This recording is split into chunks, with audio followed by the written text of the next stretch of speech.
One of the biggest myths about autistic people is this notion that we lack humour. And it's absolute nonsense. You know, we may have a different sense of humour to others, but my goodness, it's a strong sense of humour. And in my childhood, my sense of humour got me into quite a lot of trouble.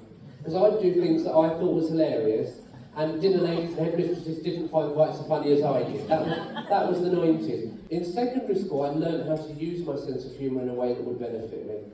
Now, I struggled a lot with French. I just don't pick up languages particularly well. And my French teacher, who was lovely, but she would make us answer the register with a French word or phrase, and it had to be different to what the person before had said. And I'd go absolutely terrified.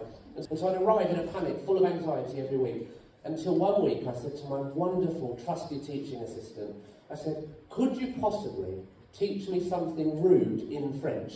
Because even then I knew how my brain works. If it's naughty, it will stick. It will stay there forever.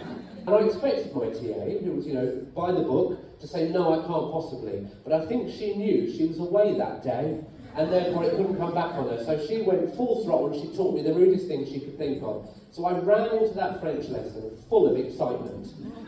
And they called my name out in the register, and I almost sprang out of that seat with excitement, and I said, Ferme le grand bouche, miss. And my mouth fell wide open, which was the opposite of what I'd asked for, but there you go. And then she looked at me and I thought, she's not laughing. This has backfired. I said, it's French, isn't it?